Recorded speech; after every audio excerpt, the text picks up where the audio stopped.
ಈ ಒಂದೇ ಒಂದು ಸ್ಪೂನಿಂದ ಅಡುಗೆ ಮನೆ ಕೆಲಸ ಚಕ ಅಂತೇಳಿ ಆಗಿಬಿಡುತ್ತೆ ಕಣ್ರಿ. ನೈಟಿ ಹಳೇದಾಯಿತು ಅಂತೇಳಿ ಬಿಸಾಕಕ್ಕೆ ಹೋಗ್ಬಿಡ್ರಿ, ತುಂಬ ಉಪಯೋಗಕ್ಕೆ ಬರುತ್ತೆ. ನಮಸ್ಕಾರ, ಶ್ರೀಮತಿ ಟಿಪ್ಸ್ ಚಾನಲ್ಗೆ ಆತ್ಮೀಯವಾದಂಥ ಸ್ವಾಗತ. ಹಾಗಿದ್ರೆ ಇವತ್ತಿನ ವಿಡಿಯೋದಲ್ಲಿ ಒಳ್ಳೆಯ ಕಿಚನ್ ಟಿಪ್ಸ್ಗಳನ್ನು, ಯೂಸ್ ಆಗುವಂಥ ಟಿಪ್ಸ್ಗಳನ್ನು ನೋಡೋಣ ಬನ್ನಿರಿ.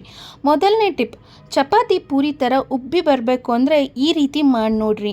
ತವ ಮೇಲೆ ಚಪಾತಿನ ಮಾಡಬೇಕಾದ್ರೆ ಸಾಮಾನ್ಯವಾಗಿ ಚಪಾತಿಗೆ ಎಣ್ಣೆ ಹಾಕಿ ಮಾಡಿಲ್ಲ ಅಂತಂದ್ರೂ ಕೂಡ ಸಾಫ್ಟಾಗಿ ಪೂರಿ ಥರ ಉಬ್ಬಿ ಬರಬೇಕು ಅಂದರೆ ಈ ರೀತಿ ಚಪಾತಿನ ಎರಡೂ ಕಡೆ ಒಂದು ಸ್ವಲ್ಪ ಲೈಟಾಗಿ ಬೇಯಿಸ್ಕೋಬೇಕಾಗತ್ತೆ.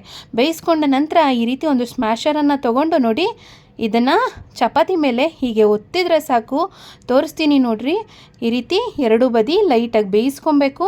ನಂತರ ನೋಡಿ, ಸ್ಮ್ಯಾಶರ್ನ ತೊಗೊಂಡು ಹೀಗೆ ಪ್ರೆಸ್ ಮಾಡಿದ್ರೆ, ಒತ್ತಿದ್ರೆ ಸಾಕು, ಚಪಾತಿ ಪೂರಿ ಥರ ಉಬ್ಬಿ ಬರುತ್ತೆ. ನೋಡಿ ಹೇಗೆ ಉಬ್ಬಿ ಬರ್ತಾ ಇದೆ ಅಂತೇಳಿ ನೀವೇ ಇಲ್ಲಿ ನೋಡಬಹುದು. ಮತ್ತೊಂದು ಚಪಾತಿನೂ ಕೂಡ ಅಷ್ಟೇ ನೋಡಿ, ಮಾಡಿ ತೋರಿಸ್ತೀನಿ. ಈ ರೀತಿ ಎರಡೂ ಕಡೆ ಸ್ವಲ್ಪ ಬೇಯಿಸ್ಕೊಂಡು ನಂತರ ಈ ರೀತಿ ಸ್ಮ್ಯಾಶರ್ನ ತೊಗೊಂಡು ಈ ರೀತಿ ಒತ್ತಿದ್ರೆ ಸಾಕು, ಎಷ್ಟು ಚೆನ್ನಾಗಿ ಚಪಾತಿ ಅನ್ನೋದು ಪೂರಿ ಥರ ಉಬ್ಬಿ ಬಂದಿದೆ. ನೋಡಿದ್ರಲ್ಲ, ಈ ರೀತಿ ಮಾಡೋದ್ರಿಂದ ಚಪಾತಿ ಸಾಫ್ಟಾಗಿ ಕೂಡ ಇರುತ್ತೆ, ಈ ಥರ ಪದರವಾಗಿ ಕೂಡ ಇರುತ್ತೆ, ತಿನ್ನೋದಕ್ಕೂ ಕೂಡ ಅಷ್ಟೇ ಚೆನ್ನಾಗಿರುತ್ತೆ. ಡಯಟ್ ಅಂತೇಳಿ ಚಪಾತಿಗೆ ಎಣ್ಣೆ ಹಾಕದೆ ಚಪಾತಿನ ಮಾಡ್ಕೊಳ್ಳೋರು ಈ ಒಂದು ಟಿಪ್ಪನ್ನು ಟ್ರೈ ಮಾಡಿ ನೋಡಿ. ಚಪಾತಿ ಮಾಡಿಟ್ಟಿರ್ತೀವಿ, ಕಲ್ಲು ಥರ ಗಟ್ಟಿ ಆಗಿಬಿಟ್ಟಿದೆ, ಇದು ಮೆತ್ತಕ್ಕಾಗಬೇಕು, ಏನು ಮಾಡೋದು ಅಂತೇಳಿ ಚಿಂತೆ ಮಾಡೋ ಅಗತ್ಯ ಇಲ್ಲ. ಅತ್ಯಂತ ಸುಲಭವಾದ ಟಿಪ್ ನೋಡಿ. ಅನ್ನ ಮಾಡಿರ್ತೀರಲ್ಲ, ಕುಕ್ಕರ್ ಬಿಸಿ ಇದ್ದಾಗಲೇ ನೋಡಿ, ಕುಕ್ಕರ್ನ ವಿಷಲ್ನ ತೆಗಿಬೇಕಾಗತ್ತೆ. ಅಂದರೆ ವಿಷಲ್ ಬಿಟ್ಟ ಮೇಲೆ ಕುಕ್ಕರನ್ನು ತೆಗೆದು ನೋಡಿ, ಕುಕ್ಕರ್ ಒಳಗೆ ಈ ರೀತಿ ಚಪಾತಿನ ಇಟ್ಬಿಡಬೇಕು. ನಂತರ ಕುಕ್ಕರ್ ಬಿಸಿ ಇರುತ್ತಲ್ವ, ಅನ್ನ ಎಲ್ಲ ಬಿಸಿನೇ ಇರುತ್ತೆ. ಕುಕ್ಕರನ್ನು ಕ್ಲೋಸ್ ಮಾಡಿ ಒಂದು 5ರಿಂದ 10 ನಿಮಿಷಗಳ ಕಾಲ ಹಾಗೆ ಬಿಟ್ಬಿಡಿ. ನಂತರ ನೋಡಿ, ಚಪಾತಿ ಅನ್ನೋದು ಮೆತ್ತಕ್ಕಾಗಿರುತ್ತೆ. ಇದನ್ನು ನಾವು ಏನು ಮತ್ತೆ ಬಿಸಿ ಮಾಡಬೇಕು ಹಾಗೆ ಹೀಗೆ ಅಂತ ಏನಿಲ್ಲ, ಸಾಫ್ಟ್ ಆಗಿಬಿಟ್ಟಿರುತ್ತೆ ಚಪಾತಿ. ಈ ರೀತಿ ಚಿಕ್ಕ ಪುಟ್ಟ ಜ್ಯುವೆಲರಿನ ಕ್ಯಾರಿ ಮಾಡ್ತೀರಾ ಅಂತಂದರೆ ಬ್ಯಾಗ್ನಲ್ಲಿ ಹೀಗೆ ಹಾಕ್ಕೊಂಡು ಹೋಗಬೇಡಿ. ಈ ರೀತಿ ಹಾಕೋದ್ರಿಂದ ತಕ್ಷಣಕ್ಕೆ ಬೇಕು ಅಂದಾಗ ಕೈಗೆ ಕೂಡ ಸಿಕ್ಕೋದಿಲ್ಲ, ಆ ಥರ ಆಗುತ್ತೆ. ಅದ್ರ ಬದಲಿಗೆ ಈ ರೀತಿ ಸರ ಅಥವಾ ಯಾವುದಾದ್ರೂ ಚೈನ್ಸ್ನ ಕ್ಯಾರಿ ಮಾಡಬೇಕಾದ್ರೆ ಈ ರೀತಿ ಚೈನನ್ನು ತೊಗೊಂಡು ಆ ಚೈನಿಗೆ ಒಂದು ಸೇಫ್ಟಿ ಪಿನ್ನನ್ನು ಈ ರೀತಿ ಹಾಕ್ಕೊಂಬಿಡಿ. ಅಂದರೆ ಹುಕ್ ಹತ್ರ, ಡಾಲರ್ ಹತ್ರ ಎಲ್ಲ ಸೇರಿಸಿ ಈ ರೀತಿ ಪಿನ್ನಿಗೆ ಸುತ್ತಿ ನಂತರ ಬ್ಯಾಗಲ್ಲಿ ಇಡೋದ್ರಿಂದ ಬೇಕಾದಾಗ ತಕ್ಷಣಕ್ಕೆ ಕೈಗೆ ಸಿಗುತ್ತೆ ಮತ್ತು ಬ್ಯಾಗಲ್ಲಿ ಸೇಫಾಗಿ ಕೂಡ ಇರುತ್ತೆ. ಮುಂದಿನ ಟಿಪ್, ಅಡುಗೆ ಮನೆಯಲ್ಲಿ ಹಾಲನ್ನು ಕಾಯೋದಕ್ಕೆ ಅಂತೇಳಿ ಇಟ್ಟಿರ್ತೀವಿ. ಎಷ್ಟೋ ಬಾರಿ ಹಾಲನ್ನು ಉಕ್ಕಿಸ್ತಾ ಇರ್ತೀವಿ. ಆ ಥರ ಆಗಬಾರ್ದು ಅಂತಂದರೆ ಹಾಲಿನ ಪಾತ್ರೆಗೆ ಈ ರೀತಿ ಒಂದು ಸೌಟನ್ನು ಹಾಕಿಬಿಡಿ. ಇದರಿಂದ ಹಾಲು ಉಕ್ಕಿದ್ರೂ ಕೂಡ ಹೊರಗಡೆ ಚೆಲ್ಲೋದಿಲ್ಲ. ಈ ಒಂದು ಟಿಪ್ ತುಂಬಾ ಚೆನ್ನಾಗಿ ಕೆಲಸ ಮಾಡುತ್ತೆ. ನೋಡಿ, ಹೈ ಫ್ಲೇಮಲ್ಲಿದೆ, ಹಾಲು ಉಕ್ಕಿ ಬರ್ತಾ ಇದೆ, ಬಟ್ ಚೆಲ್ಲೋದಿಲ್ಲ. ಈ ಒಂದು ಟಿಪ್ ತುಂಬಾ ಯೂಸ್ ಆಗುತ್ತೆ ನಮ್ಮ ಎಲ್ಲ ಶ್ರೀಮತಿಯರಿಗೂ ಕೂಡ. ಮುಂದಿನ ಟಿಪ್ ನೋಡೋಣ ಬನ್ನಿ. ಟೀ ಶರ್ಟ್ ಅಥವಾ ಶರ್ಟ್ನಲ್ಲಿ ಜೋಬುಗಳಿದೆ, ಶರ್ಟ್ ಹಳೇದಾಗಿದೆ ಅಂತಂದರೆ ಅದನ್ನು ಬಿಸಾಕೋ ಅಗತ್ಯ ಇಲ್ಲ. ಈ ರೀತಿಯಲ್ಲಿ ರಿಯೂಸ್ ಮಾಡ್ಕೋಬಹುದು. ನೋಡ್ರಿ, ನಾನಿಲ್ಲಿ ಶರ್ಟ್ನ ಜೋಬಿನ ಭಾಗವನ್ನು ಕಟ್ ಮಾಡ್ಕೊಳ್ತಾ ಇದ್ದೀನಿ. ಜೋಬಿರುತ್ತಲ್ಲ, ಅಷ್ಟು ಜಾಗ ಮಾತ್ರ ಈ ಥರ ಕಟ್ ಮಾಡ್ಕೋಬೇಕಾಗತ್ತೆ. ನಂತರ ನೋಡಿ, ಶರ್ಟ್ನ ಈ ಬಟನ್ ಎಲ್ಲ ಇರುತ್ತಲ್ಲ, ಪಟ್ಟಿ ಥರ ಹೊಲ್ದಿರ್ತಾರೆ ನೋಡಿ, ಆ ಭಾಗನೂ ಕೂಡ ಕಟ್ ಮಾಡ್ಕೊಳ್ತಾ ಇದ್ದೀನಿ. ಜೋಬಿನ ಭಾಗ ಕಟ್ ಮಾಡ್ಕೊಂಡಿದ್ದಾಯಿತು. ಇವಾಗ ಶರ್ಟ್ನ ಬಟನ್ ಇರೋಂಥ ಈ ಭಾಗವನ್ನು ಕೂಡ ನಾನು ಕಟ್ ಮಾಡ್ಕೊಳ್ತಾ ಇದ್ದೀನಿ. ಅಂದರೆ ಪಟ್ಟಿ ಥರ ಇರುತ್ತಲ್ವ, ಈ ಭಾಗವನ್ನು ಕಟ್ ಮಾಡಿಕೊಂಡು ಇವಾಗ ಈ ಜೋಬಿನ ಭಾಗಕ್ಕೆ ಈ ರೀತಿ ಇಟ್ಟು ಸ್ಟಿಚ್ ಮಾಡಬೇಕಾಗತ್ತೆ. ಬೇಕಂದರೆ ಗುಂಡಿಗಳನ್ನ ಬಿಚ್ಕೊಬಹುದು. ಆ ಕಡೆ ಈ ಕಡೆ ಸೂಜಿ ದಾರದಲ್ಲಾದರೂ ಹೊಲ್ಕೋಬಹುದು ಅಥವಾ ಮಿಷಿನ್ನಲ್ಲಾದರೂ ಕೂಡ ಸ್ಟಿಚ್ ಮಾಡ್ಕೋಬೋದು. ನೋಡಿ, ನಾನಿವಾಗ ಇದನ್ನು ಸ್ಟಿಚ್ ಮಾಡಿದ್ದೀನಿ. ಈ ರೀತಿ ಎರಡೂ ಕಡೆ ಗಟ್ಟಿಯಾಗಿ ಹೊಲಿಗೆ ಹಾಕಿದ ನಂತರ ಇದನ್ನು ಏನಕ್ಕೆ ಬಳಸ್ಬೋದು ಅಂತೇಳಿ ನೋಡೋಣ ಬನ್ನಿ. ಮೊಬೈಲ್ ಚಾರ್ಜ್ಗೆ ಹಾಕಿರ್ತೀವಿ, ಈ ಚಾರ್ಜರ್ ವೈರ್ ಮೇಲೆ ಏನಾದರೂ ಮೊಬೈಲ್ನ ಇಟ್ಟರೆ ಬಿದ್ದೋಗೋದು, ಮೊಬೈಲ್ ಹಾಳಾಗೋದು, ಈ ಥರ ಎಲ್ಲ ಆಗುತ್ತೆ. ಅದ್ರ ಬದಲಿಗೆ ನೋಡಿ, ಮೊಬೈಲ್ ಚಾರ್ಜ್ ಹಾಕಿ ಮೊಬೈಲನ್ನು ಸೇಫಾಗಿ ಇಡೋದಕ್ಕೆ ಈ ರೀತಿ ಚಾರ್ಜ್ ವೈರ್ ಮೇಲೆ ಇದನ್ನು ಬ್ಯಾಗಾಗಿ ಹಾಕಿಬಿಟ್ರೆ ಮೊಬೈಲ್ ಸೇಫಾಗಿರುತ್ತೆ, ಚಾರ್ಜಿಂಗ್ ಕೂಡ ಈಸಿಯಾಗಿ ಆಗುತ್ತೆ.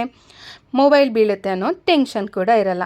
ವಿಡಿಯೋ ಪ್ರಾರಂಭದಲ್ಲಿ ಹೇಳಿದೆ ಈ ಸ್ಪೂನಿಂದ ಅಡುಗೆ ಮನೆ ಕೆಲಸ ಚಕ್ಕ ಆಗುತ್ತೆ ಅಂಥೇಳಿ. ಸಾಮಾನ್ಯವಾಗಿ ಬೆಳ್ಳುಳ್ಳಿನ ಬಿಡಿಸ್ಬೇಕಾದ್ರೆ ಈ ರೀತಿ ಏನು ಮಾಡ್ತೀವಿ, ಮೇಲಿಂದ ಈ ರೀತಿ ಕೈಯಲ್ಲಿ ಒತ್ತಿ ಪ್ರೆಸ್ ಮಾಡಿ ಒಂದೊಂದೇ ಎಸ್ಲನ್ನು ಬಿಡಿಸಿ ನಂತರ ನೋಡಿ ಈ ರೀತಿ ಒಂದೊಂದೇ ಬೆಳ್ಳುಳ್ಳಿನ ಸುಲಿತೀವಿ ಅಲ್ವಾ. ಇದರಿಂದ ಎಷ್ಟೋ ಸಲ ನಮ್ಮ ಉಗುರೆಲ್ಲ ನೋವು ಬಂದುಬಿಡುತ್ತೆ, ಕೈ ಬೆರಳೆಲ್ಲ ನೋವುತ್ತೆ. ಈ ರೀತಿ ಬಿಡಿಸೋದ್ರಿಂದ ಟೈಮ್ ಕೂಡ ಜಾಸ್ತಿ ಹಿಡಿಯುತ್ತೆ. ಎಷ್ಟೋ ಜನಕ್ಕೆ ಬೆಳ್ಳುಳ್ಳಿ ಸಿಪ್ಪೆ ಬಿಡಿಸೋದು ಅಂದರೆ ಇಷ್ಟನೇ ಆಗಲ್ಲ.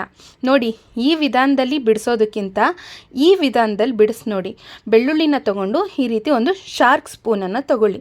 ಈ ಸ್ಪೂನ್ನಿಂದ ಬೆಳ್ಳುಳ್ಳಿನ ಈ ರೀತಿ ಚುಚ್ಕೋಬೇಕಾಗತ್ತೆ, ಒಂದೊಂದೇ ಎಸ್ಲನ್ನು ಚುಚ್ಕೋಬೇಕಾಗತ್ತೆ.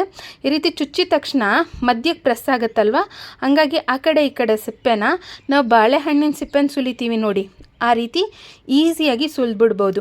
ನಾನಿಲ್ಲಿ ಒಂದುಂಡೆ ಬೆಳ್ಳುಳ್ಳಿ ಪೂರ ಕೂಡ ನಿಮಗೆ ಬಿಡಿಸಿ ತೋರಿಸ್ತೀನಿ ನೋಡಿ, ಎಷ್ಟು ಈಸಿಯಾಗಿ ಬೆಳ್ಳುಳ್ಳಿ ಸಿಪ್ಪೆನ ಸುಲಿಬೋದು ಅಂತೇಳಿ ನಿಮಗೆ ಆಶ್ಚರ್ಯ ಆಗುತ್ತೆ.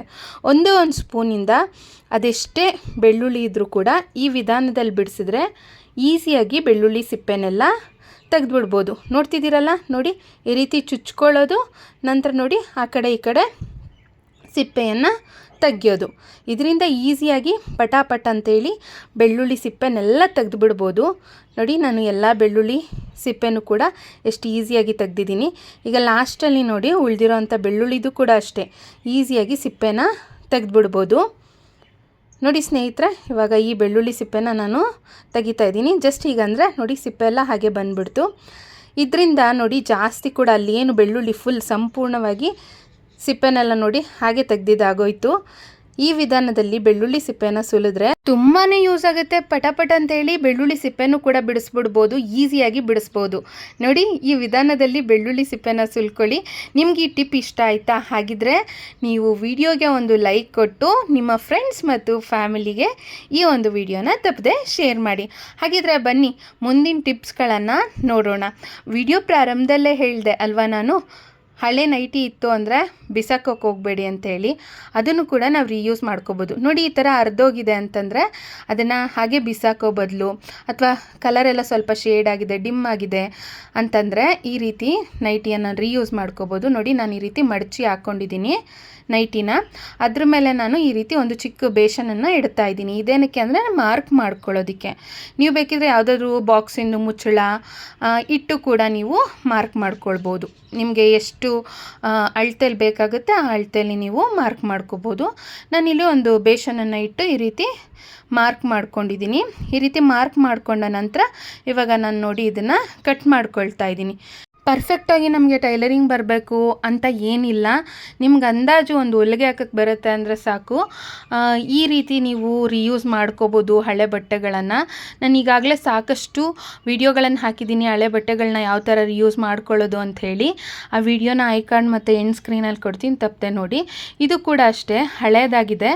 ಇದು ಒಂದು 3 ಪದ್ರ ಹಾಕ್ಕೊಂಡಿದ್ದೀನಿ ಬಟ್ಟೆನ. ಇದು ಕಾಟನ್ ಬಟ್ಟೆನೇ. ನೀವು ಬೇಕಿರೋ ಜೀನ್ಸ್ ಪ್ಯಾಂಟ್ದು ಬಟ್ಟೆಗಳಿದ್ರೆ ಅದನ್ನು ಹಾಕ್ಕೋಬೋದು, ಇನ್ನೂ ಮಂದವಾಗಿ ಬರುತ್ತೆ. ಆವಾಗ ನೋಡಿ, ಇದೊಂದು 3 ಪದ್ರ ಆಗೋಷ್ಟು ಬಟ್ಟೆನ ನಾನು ಇಟ್ಟು ಈ ರೀತಿ ಸುತ್ತಲೂ ಅಂದಾಜಿನಲ್ಲಿ ಸರ್ಕಲ್ ರೀತಿಯಲ್ಲಿ ವೃತ್ತಾಕಾರದಲ್ಲಿ ನಾನು ಕಟ್ ಮಾಡ್ಕೊಂಡಿದ್ದೀನಿ.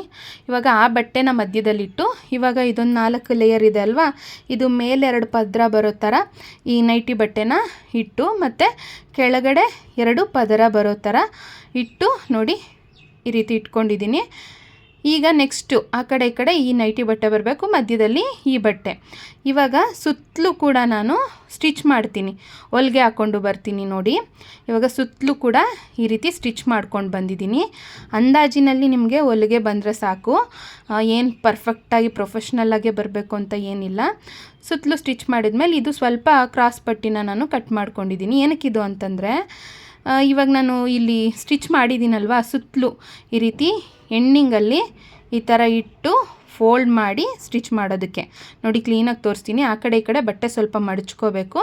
ಮಡಚ್ಬಿಟ್ಟು ಈ ರೀತಿ ಎಂಡಿಂಗು ಬಾರ್ಡ್ರ್ ಥರ ಕೊಟ್ಟು ಸುತ್ತಲೂ ಕೂಡ ಈ ಥರ ಸ್ಟಿಚ್ ಮಾಡಿಕೊಂಡು ಬರಬೇಕು. ನೋಡಿ, ಈಗ ನಾನು ಸ್ಟಿಚ್ ಮಾಡಿ ಕೂಡ ನಿಮ್ಮ ಜೊತೆಗೆ ಶೇರ್ ಮಾಡ್ತೀನಿ. ನೋಡಿ, ಈ ರೀತಿ ಇಟ್ಕೋಬೇಕಾಗುತ್ತೆ. ಫೋಲ್ಡ್ ಮಾಡಿ ಸುತ್ತಲೂ ಕೂಡ ಈ ರೀತಿ ಸ್ಟಿಚ್ ಹಾಕ್ಕೊಂಡು ಬರಬೇಕಾಗುತ್ತೆ.